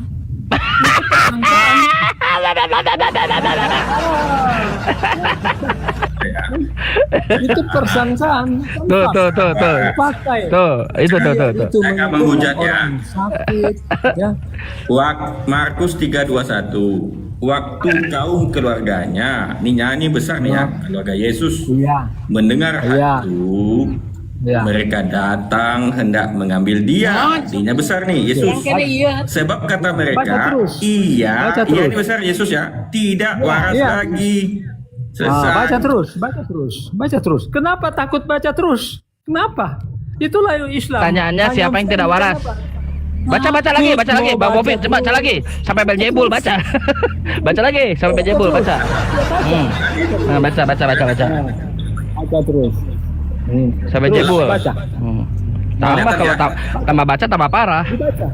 Iya dibaca terus. Dan ahli Taurat yang datang dari Yerusalem berkata, ia kerasukan Beelzebul. Makin parah bilangin dengan penghulu setan yang mengusir setan. Bilangin jangan diterusin. Main terusin makin parah. Kenapa? Udah tidak waras kerasukan Beelzebul pula. Tuhan siapa itu? Kalau kerasukan setan tidak mungkin menyembuhkan orang mati, menyembuhkan orang sakit, membangkitkan orang mati. Yang kena sihir siapa? Muhammad atau siapa, bro? Justru Muhammad yang kena sihir. Seolah-olah apa? Dia apa? Padahal tidak. Itu yang Muhammad itu kena sihir. Itu ada dalilnya. Yang tidak waras di situ siapa? Yang tidak waras di situ siapa? Itu tuh. Malu dia baca Bible. Yang tidak waras di situ siapa? Itu tuh Bible tuh depanmu. Yang tidak waras di situ siapa? Iya, I-nya besar. I-nya besar. I-nya besar. Itu bukan sangkaan. Itu pengakuan Muhammad. Iya tidak waras lagi. Yang begini mau diskusi offline. Ini bandingannya bukan apple to apple ini. Masa Tuhan dibandingkan sama orang? Kalau Muhammad itu kena sihir betul. Itu ada pengakuan. Nah iya, harusnya apple to apple. Bayangkan Tuhan bandingkan Tuhan. Bayangkan kepala satpam security yang dialognya begini, ketok kalau ke satpam. Apa kau dialog begini? Dasar. Suma itu apa? Kepala satpam. Suma juga kepala satpam kan? Memangnya Suma itu siapa?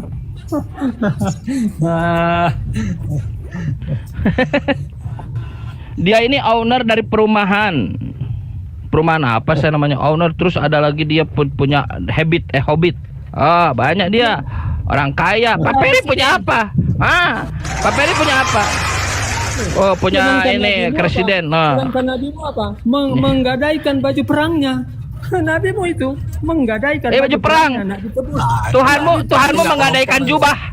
Nabiku menggadaikan baju perang. Tuhanmu menggadaikan jubah. Jubah anak muridnya pula.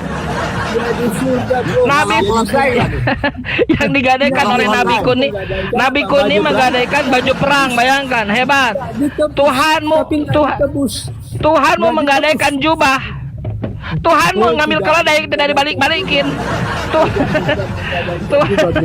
Tuhan mau nyolong keledai nggak dibalik-balikin. Dia ini pemilik alam semesta. Ini tuh pemilik alam semesta. Dia pencipta. Makanya yang disunat. Assalamualaikum. Waalaikumsalam warahmatullahi. Lanjut Lor. Ini aku melanjutkan nih. Peri Sawah nih bilang Yesus itu Alfa dan Omega. Itu ya andalan dia gitu loh. Aku akui Alfanya.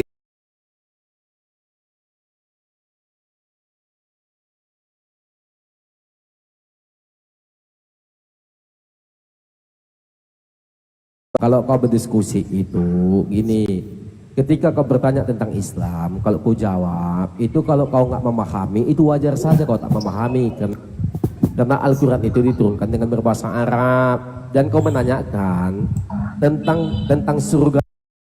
Mengasihi aku, kata Yesus. Sementara yang kamu lakukan ialah berusaha membun-bun aku. Aku orang yang selalu mengatakan kebenaran kepadamu.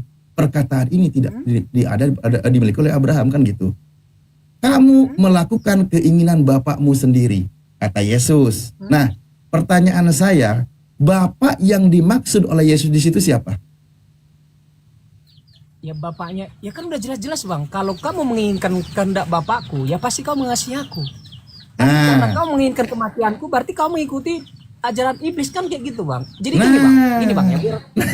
Jadi gini bang. Berarti sebentar dulu. Berarti menginginkan Yesus itu mati atas mengikuti kehendak iblis. Iblis. Ya sudah, jangan dibantah. Oke. Yang menjadi pertanyaan saya, kalau memang ahli-ahli Taurat itu menginginkan kematian Yesus karena iblis, masalahnya di mana bang? Artinya memang kematian terhadap Yesus itu, ataupun bun-bunan ya, saya sedikit rubah kalimat ya, terhadap Yesus itu pure murni kejahatan. Murni kejahatan. Orang benar, orang baik atas hasutan iblis harus dibun-bun, harus dilenyapkan. Kan gitu. Maka tidak ada yang namanya kebaikan dalam penyaliban, itu nggak ada. Nggak ada itu. Karena itu murni rencana si iblis menurut Yesus, oke? Karena Yesus berkata, iblislah yang menjadi bapakmu. Oke, gini bang, maksud saya gini bang. Kan yang abang pertanyakan kan, pertanyakan, yang menginginkan kematian Yesus itu kan iblis. Ya. Oke, yang jadi pertanyaan saya, kalau memang yang menginginkan kematian Yesus itu adalah iblis, masalahnya di mana, bang? Oke, baik. Sudah tidak ada masalah kan di sini? Ya. Sudah tidak ada masalah kan di sini? Mengangkat itu, ya, yang menjadi pertanyaan abang, Yesus. Iya, nggak apa-apa. Saya tuh gini bang orangnya. Ya. Kalau sudah dipahami bersama, kami tidak mempermasalahkan. Justru di kekristenan sendiri yang dijadikan bahan perdebatan. Oh enggak, itu keinginan Bapak Yesus disalib. Nah, abang sudah akui, saya tidak memperdebatkan. Tinggal kita maju diskusinya gitu loh. Orang udah kelar kok. Justru saya di sini menyampaikan, justru saya katakan penyaliban terhadap Yesus itu rencana iblis berdasarkan data yang selama ini dibantah oleh teman-teman Kristen. Nah, sekarang Anda setuju rencana iblis. Kalau itu rencana iblis, berarti penbun-bunan terhadap Yesus bukan rencana Bapa, bukan rencana Elohim. Bahkan tadi dikatakan, jikalau Elohim adalah Bapakmu, kamu akan mengasihi aku. Berarti yang benar itu sesuai dengan rencana Elohim, Yesus itu dikasihi, bukan dibunuh. Oke? Nah, artinya sekarang buat Anda sendiri pun, sudah tidak ada kebenaran dalam penyaliban terhadap Yesus, itu nggak ada. Itu pure murni kejahatan. Iya kan? Oh, salah bang. Itu kita berbeda pemahaman. Gini bang, maksud saya gini bang ya. Gini bang. Silakan. Enggak, biar saya jelaskan. Silakan. Biar abang juga, mohon maaf, biar abang memahaminya. Jadi gini bang ya. Tentang penyaliban itu adalah kehendak iblis. Jadi gini bang, saya mau mengatakan Bapak mengizinkannya gitu. Jadi gini bang, itu rencana Bapak ya bukan. Kalau rencana Bapak ya ngapain dibunuh gitu loh. Tapi gini bang, karena ahli-ahli Taurat bang merasa terusik dengan dia, itu mereka merencanakan untuk menyalibkan Yesus. Nah, kenapa Bapak mengizinkannya? Itu yang jadi pertanyaan bang. Kenapa Bapak mengizinkannya? Kenapa enggak ya? Apa sih manusia? Tapi itu mau dijadikan contoh bang. Itu ajaran tertingginya bang. Itu kerendahan hati. Apa itu? Jadi ya gini bang, kan pas Yesus Apa makna positif dari penyaliban itu apa coba? Kalau Anda tidak ada, menurut Anda sendiri tidak ada kaitannya dengan dosa waris, tidak ada kaitannya dengan keimanan Kristen yang sering dijadikan sebagaimana pada umumnya. Coba kalau demikian, apa pesan positif dari penyaliban? Saya ingin tahu. Pesan positifnya kira-kira seperti ini bang. Ada contohnya bang ya. Saya membaca juga di dalam suatu sejarah di keuskupan kami bang.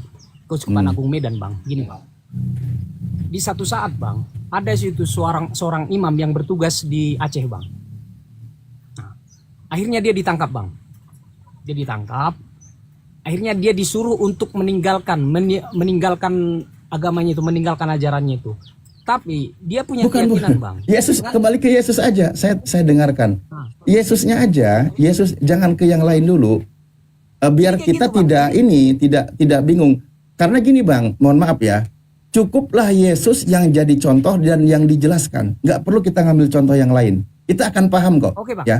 Kita akan paham. Oke bang, gini bang, Yesus kan datang dari, saya mengimani bang, Yesus datang dari surga untuk mengajari manusia yang telah jatuh ke dalam dosa tentang kerajaan surga. Untuk masuk surga itu seperti ini, gitu kan bang. Tapi orang-orang di zaman itu bang tidak memahami itu, dan mereka mengatakan ya orang ini sesat, orang ini harus dibunuh.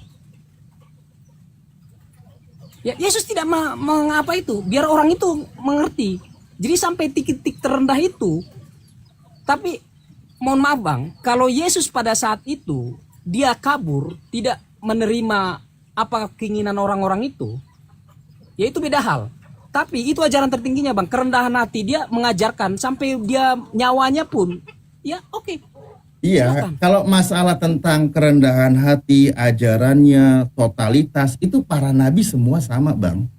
Para nabi itu meninggalkan perkara duniawi, fokus kepada ajaran kerajaan langit, maksudnya kerajaan surga, fokus mengajak manusia kembali ke jalan Tuhan. Itu para nabi ajarannya begitu. Dia tidak ego, dia tidak memikirkan kekayaan pribadi dan sebagainya, tidak. Itu para nabi itu totalitas. Itu saya setuju. Nah, oke, gini aja deh kalau gitu bang ya, memang agak sulit. Nah sekarang gini aja, abang kan tadi sudah paham ya di awal itu rencana iblis, memang artinya pure kejahatan dan sebagainya. Nah sekarang bang, kita kembangkan kalau gitu.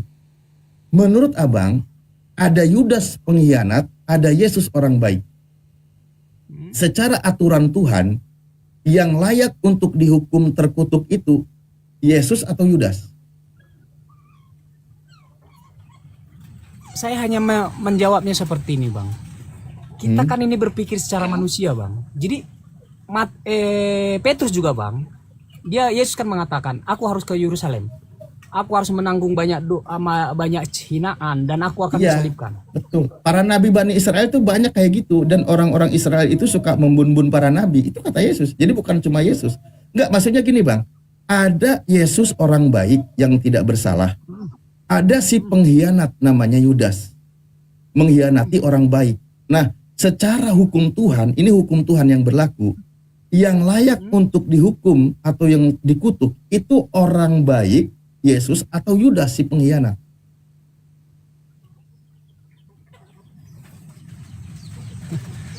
Saya nggak dapat maksud abang. Yang layak ya itu nggak usah dipertanyakan bang. Baik. Nggak usah dipertanyakan. Baik. Ada dalilnya di Ulangan 27 nomor 225. Bunyinya begini. Terkutuklah orang yang menerima suap untuk membun-bun orang yang tidak bersalah, dan seluruh bangsa harus berkata amin. Kan gitu.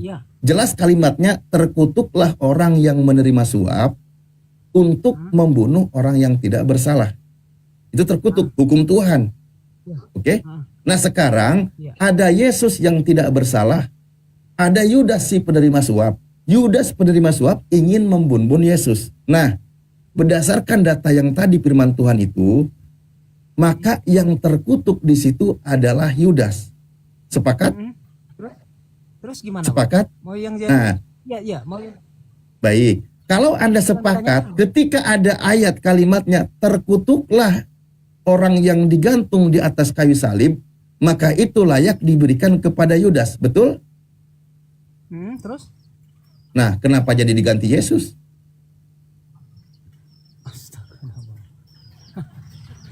Abang nggak memahami, Bang. Ini, Bang. Loh, ini pertanyaan saya. Kenapa diganti Yesus? Tadi Anda sudah setuju. Ada Siapa ayat. yang mengganti Yesus, Bang? Loh, Siapa yang mengganti kan Yesus? tadi Anda sudah setuju di situ Yudas. Abang gini, Bang ya. Gini, Bang. Gimana? Gini, Bang ya. Hmm. Di misalnya saya kasihkan contoh, Bang, biar sederhana sekali, Bang. Misalnya di Indonesia ini, Bang. Indonesia, Bang ya. Di Indonesia. Ada orang datang misalnya memberi suatu kabar gembira. Misalnya kita contohkan aja Ahok lah, Bang. Ahok. Saya senang sama Ahok, Bang. Gini, Bang. Kita contohkan aja Ahok, Bang. Dia berbuat baik apa segala macam ini segala macam. Akhirnya dia dihukum mati. Nah, yang jadi pertanyaan Abang, kenapa nggak yang berbuat kejahatan itu yang dihukum mati? Kenapa Ahok? Itu sama aja kayak gitu, Bang, pertanyaan Abang. Tapi Ya, gini, iya Bang, dong. yang menjadi Ya iya dong, pertanyaannya gitu. Masa orang baik dihukum mati? Kenapa nggak yang jahatnya yang dihukum? Itu naluri akal sehat itu bertanya. Kan gitu. Abang, gini, Bang. Nah, makanya ada kalimat, ada di dalam Ulangan 21 nomor 23, orang yang digantung itu terkutuk oleh Allah, oleh Tuhan. Nah, berdasarkan kalimat orang yang terkutuk oleh Allah itu yang digantung, tadi siapa yang layak terkutuk? Yesus apa Yudas? Gini, Bang. Kita kan ini berbicara tentang dunia, Bang. Sebentar, Bang. Loh. Kita kan ini berbicara tentang dunia, Bang. Kok Oke, Bang. Jadi bicara gini, Bang. firman Maksud saya Tuhan, gini, Bang. kok dunia sih? Iya, Bang. Maksud saya gini, Bang. Kalau Abang memang mengetahui Yudas itu sekarang di dalam kerajaan surga dan dia bahagia, itu Abang boleh pertanyakan, Bang. Oke? Jadi maksud saya gitu, Bang. Jadi Abang melihat suatu di dunia ini, seorang yang baik dihukum mati, sedangkan orang yang jahat itu bebas berkeliaran. Itu Abang pertanyakan, kenapa yang jahat itu nggak dihukum mati? Kenapa malah yang baik? Ya itu di dunia ini kayak gitu, Bang. Makanya dunia ini udah kacau, Bang. Oh, berarti tadi Tapi hukum gini, Bang. tadi hukum kacau ya yang tadi itu ya. Gimana? Kisah Yesus disalib itu kisah kekacauan ya. Ya itu cara peradilannya itu salah semua, Bang. Pilatus saja mengatakan Nah, iya. saya tidak menemukannya. Penyaliban terhadap Yesus itu adalah tindakan kekacauan terbesar selama sejarah. Jadi gini, Bang, maksud saya gini, Kan Bang. diabadikan di dalam kitab. Yang punya hukum itu di situ, itu yang melakukan hukum di zaman Yesus itu bukan Allah, Bang. Itu bukan hukum Allah, Tahu. itu bukan hukuman tahu. Allah. Itu orang-orang berdosa yang melakukannya, Bangku. Jadi Abang mempertanyakan, kenapa orang-orang berdosa menyalibkan orang baik? Itu sama Ya, aja, Yesus Bang. ini korban kan? Ya korban. Iya, korban kejahatan. Ya jadi maksud saya gini, Bang. Abang Kalau kan ngebahas mempertanyakan, hukum. Oke. kenapa Kalau bukan kita Yudas yang merujuk disalib? Kenapa ini. Yesus? Nah, merujuk kepada hukum Tuhan, ini yang kita bahas hukum Tuhan. Berdasarkan hukum Tuhan, karena ada kalimat, terkutuklah orang yang digantung di atas kayu salib. Itu firman Tuhan tuh. Itu firman Tuhan. Makanya saya Gini, bertanya, Bang, saya nangkap, Bang. sebentar dulu. Saya nangkap. Berdasarkan firman Tuhan ini, yang terkutuk itu Yudas apa Yesus? Ya, gini, Bang ya. Abang membaca ayat itu, terkutuklah orang yang digantung di kayu salib. Itu maknanya, Ya. Abangku. Orang yang digantung di kayu salib itu benar-benar orang berdosa, makanya terkutuk, Abangku. Tapi kalau orang yang menyalibkan itu orang berdosa, yang disalibkan itu orang baik, itu nggak terkutuk bagi saya. Ya berarti tadi yang terkutuk yang itu menyalibkan Yudas itu. kan? Berarti tadi Yudas kan menyalibkan mestinya.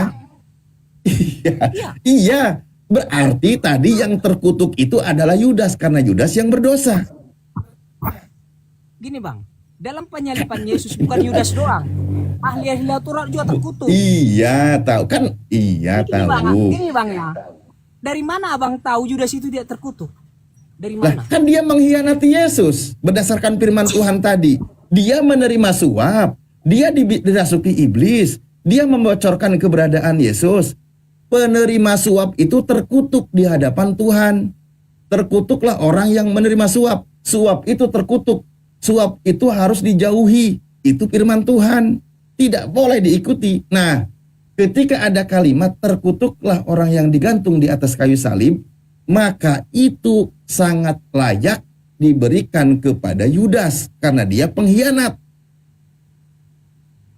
Kan gitu. Setuju kan? Oke, Bang, sederhana. Ini hukum Tuhan. Pertanyaan saya, sederhana, Bang. Ini hukum Tuhan. Sederhana Ini pertanyaan hukum saya, Tuhan. Bang. Loh, Boleh? enggak, Anda setuju enggak Boleh ini? tanya, Ini Bang? berdasarkan hukum Tuhan sebelum bertanya. Iya. Oke, baik. Jadi berdasarkan hukum Tuhan, yang terkutuk itu adalah Yudas yang menerima suap, yang berkhianat, yang mengikuti si iblis. Kan gitu. Pertanyaan saya, kenapa di Galatia 3 nomor 13 itu diganti menjadi Yesus? Yesus yang terkutuk. Iya, kenapa? Nah, Anda setuju nggak kitab Apa Anda di saya, situ berkat? Hah? Anda tadi udah sepakat panjang, loh. Bang, Maka penjelasan saya saya. bertanya. Panjang. Kenapa diganti jadi Yesus? Pertanyaan saya tadi Anda sudah setuju itu Yudas. Yesus terkutuk. Lah iya berdasarkan Galatia 3 tadi. Kenapa jadi Yesus? Ayo. Coba Anda baca, Anda baca. Anda baca. Kalau ya Di situ Galatia 3 dikatakan, terkutuklah Yesus gitu. di situ dikatakan Kristus telah menebus kita dari kutuk hukum Taurat dengan jalan menjadi kutuk karena kita, sebab ada tertulis terkutuklah orang yang digantung di atas kayu salib. Kristus Yesus telah membuat semua ini. Nah, di situ kenapa